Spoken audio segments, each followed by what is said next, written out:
ओह, ऐसा लगता है बारिश आने वाली है। बारिश से मौसम कितना खुशनुमा हो जाता है ना? तू तो बारिश का नाम भी मत ले, मुझे तो बारिश के नाम से ही डर लग रहा है। पता है बारिश हम गरीबों के लिए कितनी मुसीबत लाती है। हमारे घर की छत बारिश शुरू होते ही टपकने लगती है। मुझे तो डर है कहीं इस बार की बारिश से हमारे घर की छत ही कहीं ना टूट जाए। ओफो, तू भी ना प्रिया बड़ा डरती है। भला घर की छत इतनी कमजोर थोड़ी ना होती है जो बारिश के आने से ही टूट जाए। अच्छा यार प्रिया, अब मैं चलती हूँ, बारिश आने वाली है लगता है। प्रिया भी अपने घर लौट आती है। तभी बारिश शुरू हो जाती है। वो घर पहुंचती है और देखती है कि उनकी छत टपकने लगी है। हे राम, ये लो, बारिश शुरू हुई नहीं कि इस छत ने फिर से टपकना शुरू कर दिया। आने दे तेरे बाबा को प्रिया, आज ही उनसे कहकर ये छत ठीक करवाती हूँ। अरे नहीं माँ, बाबा को छत ठीक करने के लिए मत बोलना, कहीं बारिश में पिताजी का पैर फिसल गया तो। अरे तो मैं कौन सा उनको अभी ठीक करने के लिए कहूंगी, जब बारिश रुक जाएगी तब मैं उनको ठीक करने के लिए कहूंगी। शाम को मनोहर घर आता है। अरे आप तो पूरी तरह भीग गए, जाइए पहले कपड़े बदल लीजिए, नहीं तो सर्दी लग जाएगी। तब तक मैं आपके लिए चाय रख देती हूँ। मेरी छोड़ो, लेकिन ये बताओ, ये छत फिर से टपकना शुरू हो गई ना? हाँ, फिर वही हाल हो गया। अभी सारे घर में पोछा लगाया है। एक काम करो, जल्दी से चाय बना दो, उसके बाद मैं छत ठीक कर दूंगा। चाय पीते ही मनोहर बाहर सीढ़ी लगाकर छत पर जाकर छत की मरम्मत करने लगता है। लेकिन बारिश होने की वजह से छत पर फिसलन हो गई, जिस कारण उसका पैर फिसल जाता है और वो छत से नीचे गिर जाता है। उसकी आवाज सुनकर प्रिया और शांति बाहर आती हैं। हे भगवान, ये क्या हो गया? माँ, मैंने मना किया था ना बारिश में बाबा को छत पर मत जाने दो, अब लग गई ना चोट। अरे अब दोनों लड़ती रहोगी या मुझे अंदर भी लेकर जाओगी? जैसे तैसे वो दोनों उसे अंदर लेकर आती हैं। फिर प्रिया अपने बाबा की कमर पर मरहम लगाती है, जिसके बाद उसे थोड़ा आराम मिलता है। रात में वो तीनों अपने कच्चे घर में सो ही रहे थे कि तभी बादलों की गड़गड़ाहट होने लगती है और तेज बारिश शुरू हो जाती है। अब उनकी छत से हर जगह से पानी टपकने लगता है और उनके घर की छत का एक हिस्सा टूटकर गिरने लगता है। हे भगवान, ये क्या हो गया? ये छत तो लगता है गिरने वाली है। चलो चलो, जल्दी से चलो यहाँ से, अब यहाँ रुकना खतरे से खाली नहीं। वो सभी घर से बाहर निकल आते हैं। वो बाहर आते ही हैं कि इतने में उनके घर की छत टूटकर गिर जाती है। अपनी आंखों के सामने ये सब देख वो बहुत ज्यादा डर जाते हैं। भगवान का लाख लाख शुक्र है जो आप हमें समय रहते बाहर ले आए, नहीं तो आज तो ना जाने क्या अनहोनी हो जाती। लेकिन इतनी मेहनत से बनाया हुआ हमारा घर आज टूट गया। कुछ समझ में नहीं आ रहा, अब हम कहाँ जाएंगे, क्या करेंगे, कहाँ रहेंगे। परेशान मत हो शांति, ऊपर वाला है ना, वो कोई ना कोई रास्ता ढूंढ निकालेगा। लेकिन अब हम इतनी बारिश में कहाँ जाएंगे जी?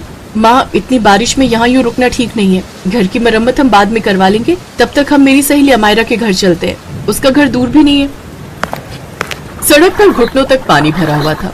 वो लोग उस तेज बारिश में भीगते हुए अमायरा के घर पहुँचते हैं। अमायरा जैसे ही दरवाजा खोलती है तो उन सबकी ऐसी हालत देख उन्हें जल्दी से घर के अंदर ले आती है। अरे आप सब तो बुरी तरह भीग चुके हो और इतनी रात गए यहाँ पर, सब ठीक तो है ना? प्रिया उसे सारी बात बताती है। उसकी बात सुनकर अमायरा को बहुत दुख होता है।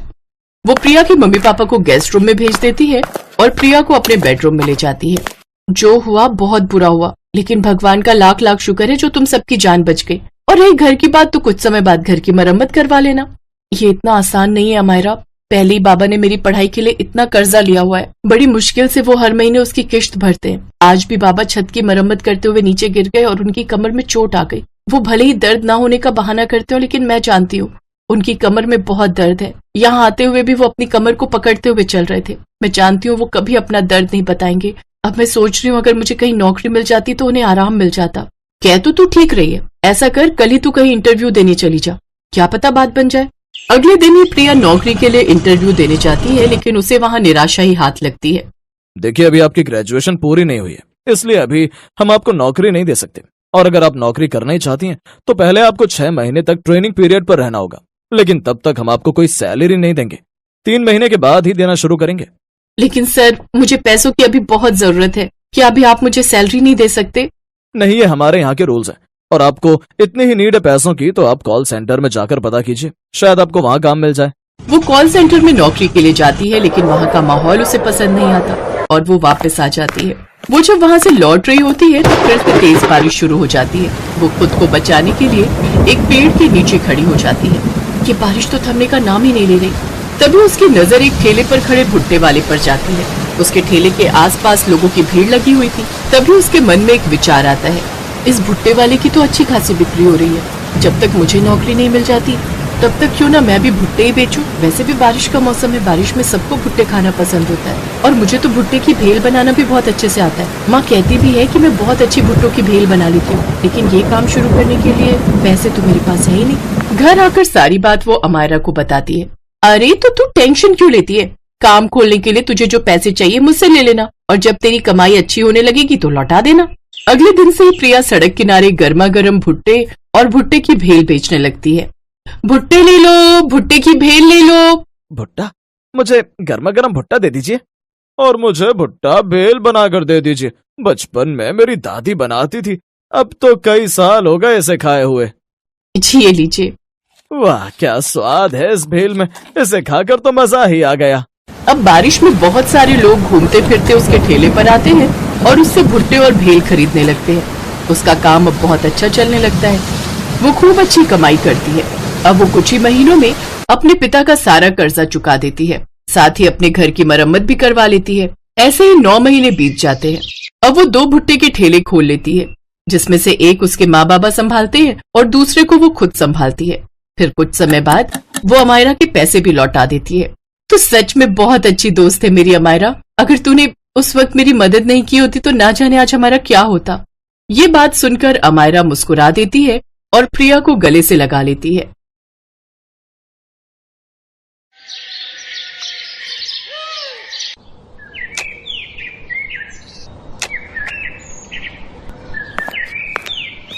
सुनिए, अब थोड़ा रुक जाइए, आ जाइए, खाना खा लीजिए।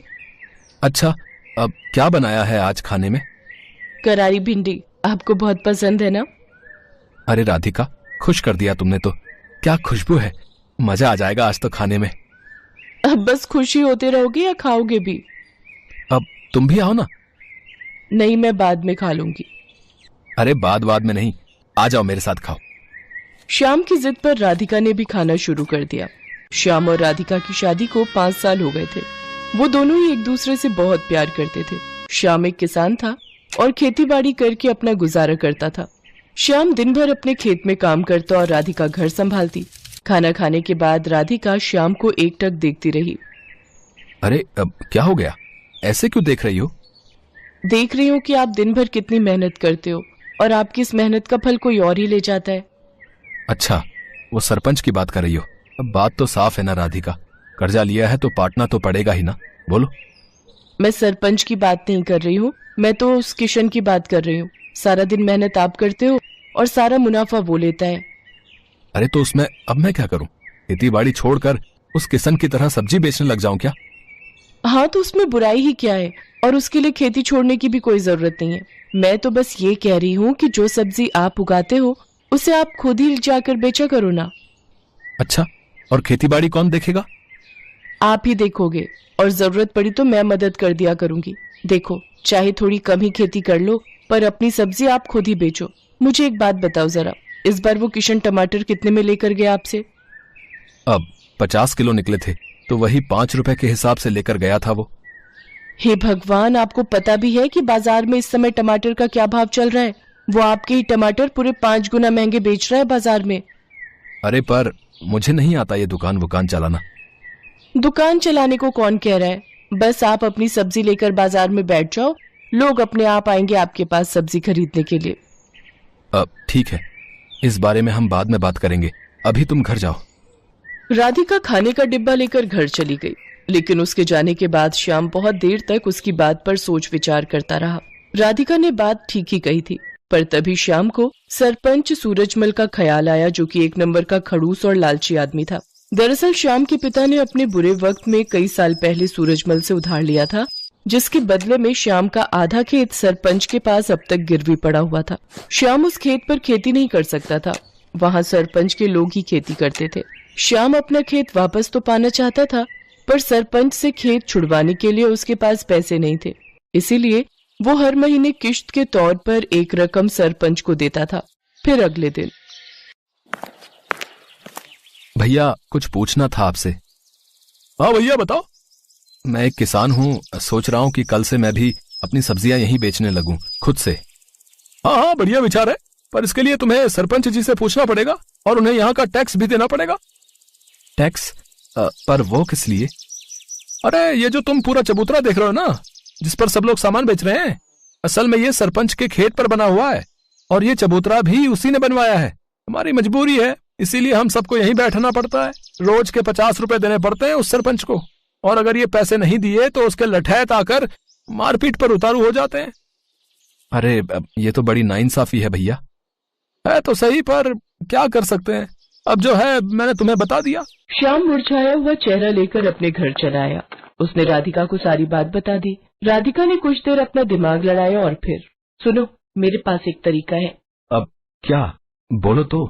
हमारे गांव के सबसे नजदीक का गांव है बिशनपुरा। आप वहां जाकर भी तो अपनी सब्जियां बेच सकते हो। वहां ये सब चक्कर नहीं है।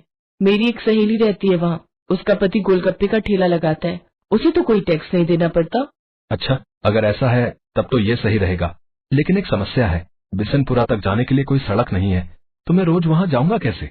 सड़क नहीं है पर नदी तो है ना। देखो, जिस नदी के किनारे हमारे गांव बसा है, बिशनपुरा भी तो उसी नदी के दूसरे छोर पर बसा है। अब बस आपको एक नाव बनानी पड़ेगी वहां तक जाने के लिए, उसे चलाने में भी कोई खर्चा नहीं। श्याम को राधिका की बात भा गई। अगले ही दिन श्याम ने अपनी जमा पूंजी से मोटी रकम खर्च कर गांव के बढ़ई से एक बढ़िया नाव बनवा ली और फिर वो उस नाव को नदी में लेकर गया। उस दिन राधिका और श्याम बहुत देर तक नाव में नदी की सैर करते रहे। श्याम नाव चलाकर उसे बिशनपुरा तक घुमा लाया। राधिका ने देखा कि वहाँ राशन वगैरह की दुकानें तो थी, पर सब्जी की दुकानें बहुत ही कम थी, और ये देखकर श्याम और राधिका की अच्छी कमाई की उम्मीद और बढ़ गई। अगले दिन से ही श्याम अपनी नाव से सब्जियां लेकर बिशनपुरा जाने लगा। वो वहाँ जाता और सब्जी बेचता। बिशनपुरा के लोगों को भी उसकी सब्जियां पसंद आई, क्योंकि सीधे खेत से लाने की वजह से वो सब्जियां बहुत ताजी रहती थी। साथ ही श्याम सब्जियों के वाजिब दाम ही लेता था। तो इस तरह राधिका और श्याम के दिन बहुरने लगे। फिर कुछ दिनों के बाद, राम राम सरपंच जी। आ गया तू श्यामू? जी मालिक। सुना है आजकल बड़े नोट छाप रहा है। कहाँ सरपंच जी, बस 2 पैसे बच जाते हैं। मालिक, ये इस महीने की किस्त है। मैं चलता हूँ, मुझे थोड़ी जल्दी है। अरे रुक तो सही, कहाँ की जल्दी है? वैसे दिमाग तो खूब लगाया तूने, टैक्स नहीं दिया। चल कोई बात नहीं, पर अपना उधार तो चुका भाई, जो तेरे बाप ने मुझसे लिया था। अब चुका तो रहा हूँ सरपंच जी, हर महीने किस्त देकर जाता तो हूँ आपको। देख, अब बहुत हुआ, या तो तू मेरे पूरे पैसे एक साथ लौटा, वरना अपना खेत मेरे नाम कर दे, समझा? पर सरपंच जी, परवर कुछ नहीं, 3 दिन का वक्त दिया है तुझे, जा जाकर पैसों का इंतजाम कर, वरना अपना खेत भूल जा, समझा? असल में सूरजमल श्याम से चिढ़ गया था। उसे इस बात से तकलीफ थी कि श्याम उसके बाजार में सब्जी क्यों नहीं बेच रहा है, इसीलिए अब वो उसे परेशान कर रहा था।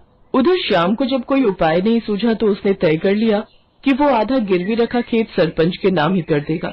अगले दिन बहुत भारी मन से श्याम सरपंच के पास पहुंचा। हाँ बता, फिर क्या सोचा तूने? सरपंच जी, इतनी बड़ी रकम तो मैं चुका नहीं पाऊंगा, आप मुझे ले चलिए कचहरी, मैं जमीन आपके नाम ही कर दूंगा। वैसे उधार निकाल कर उसमें से कुछ पैसे बचेंगे क्या? क्यों, बस उधार ही चुकाएगा क्या? मेरा ब्याज वो कौन देगा है?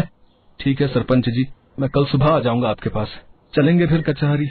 उस रात श्याम को एक पल के लिए नींद नहीं आई, क्योंकि उसका आधा खेत उसके हाथों से निकल रहा था और अपना खेत बचाने के लिए फिलहाल उसके पास कोई तरीका नहीं था। तभी आधी रात को उसे बादलों के बहुत तेज गरजने की आवाज सुनाई दी। कुछ ही देर में झमाझम बारिश होने लगी। बारिश बहुत तेज थी। पूरे 4 दिनों तक वो बारिश ऐसे ही होती रही और पूरा गांव बाढ़ में डूबने लगा। कचहरी जाना तो दूर, फिलहाल कोई अपने घर से बाहर तक नहीं जा पा रहा था। बाढ़ की वजह से लोगों को बहुत परेशानियां होने लगी। किसी के घर में पीने का पानी नहीं बचा था, तो किसी के घर में अनाज खत्म हो गया। ऐसे में श्याम ही वो इंसान था जिसने सबकी मदद करने के बारे में सोचा। वो अपनी नाव की मदद से सबकी जरूरत का सामान उन तक पहुंचा रहा था। हर कोई श्याम की तारीफ कर रहा था। और फिर, अजी सुनते हो? हाँ, क्या हो गया? अरे आपने सुना क्या, सरपंच जी के घर की दीवार गिर गई है। बारिश का सारा पानी उनके घर में घुस गया है। शांता बता रही थी कि बाकी लोग तो सही समय पर निकल आए, लेकिन सरपंच जी अपने पोते के साथ घर के अंदर फंस गए हैं। अरे तो मुझे जाना चाहिए, फौरन जाना चाहिए। इतना कहकर श्याम ने तेजी से अपनी नाव चलाई। उसने जाकर देखा तो वाकई सरपंच अपने पोते को कंधे पर बिठाए पानी में डूबा खड़ा था। वो चिल्ला चिल्ला कर मदद मांग रहा था।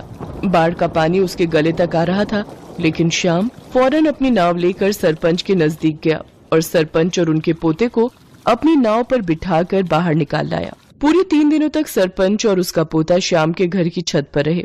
जब पानी का स्तर कुछ कम हुआ तो श्याम ने सरपंच से कहा, सरपंच जी, अब रास्ते खुल गए हैं तो कचहरी चलें। बस करो श्याम, मेरी आंखें खुल गई हैं भाई। मैंने तुम्हें और तुम्हारे बाबा को बहुत परेशान किया, पर फिर भी तुमने मेरी और मेरे पोते की जान बचाई। मुझे माफ कर दो। और रही बात उस खेत की, तो वो हमेशा से तुम्हारा था और आगे भी तुम्हारा ही रहेगा। और हाँ, एक बात और, तुम्हें अब गांव में जहां और जैसे सब्जी बेचनी है तुम बेच सकते हो, वो भी बिना किसी टैक्स के। सरपंच की बात सुनकर श्याम और राधिका खुशी से मुस्कुराने लगे। बारिश थम गई थी। लाइक करें, शेयर करें और सब्सक्राइब करें मेरे चैनल को ऐसी ही खूबसूरत कहानियों के लिए।